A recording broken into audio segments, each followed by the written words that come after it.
E aí, nós vamos continuar a análise do Poder Judiciário, porque nós já trabalhamos aqui com alguns dos elementos do Poder Judiciário, principalmente a parte das regras gerais.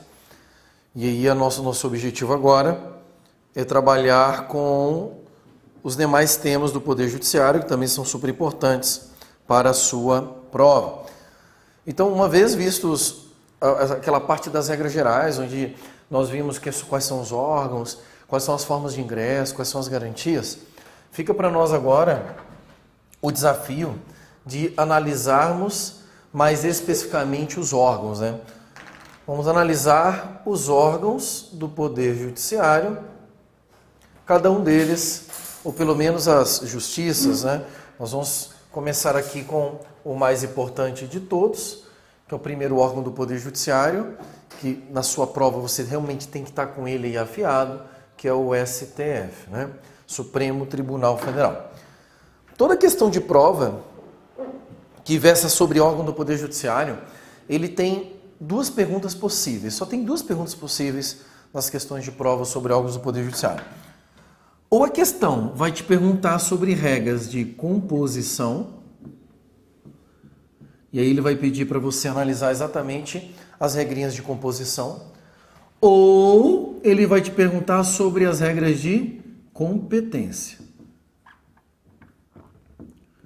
Então, questão sobre órgão do Judiciário, ou é sobre composição ou é sobre competência, não tem outra pergunta para ser feita. Ele pode te pedir essa pergunta exigindo de você uma memorização do dispositivo, então vai te perguntar lá literalmente quantos membros tem um STF, pergunta clássica, ou ele pode contar uma história e aí ele contextualizar essa história com elementos e depois ele te perguntar, vem cá, isso aqui está certo, está de acordo com a Constituição ou não? Então, são duas formas de você saber. Primeiro, vamos dar uma olhada nas regras de composição do Supremo Tribunal Federal, e aí eu peço que vocês acompanhem comigo a leitura do artigo 101, que é o primeiro artigo que vai falar aqui da estrutura do Supremo Tribunal Federal.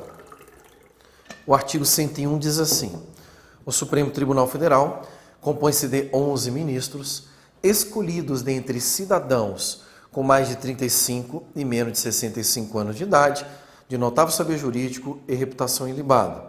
Parágrafo único. Os ministros do Supremo Tribunal Federal serão nomeados pelo Presidente da República depois de aprovada a escolha pela maioria absoluta do Senado Federal. Então, eu preciso sistematizar esses elementos aqui, porque esses elementos, uma vez sistematizados, eu consigo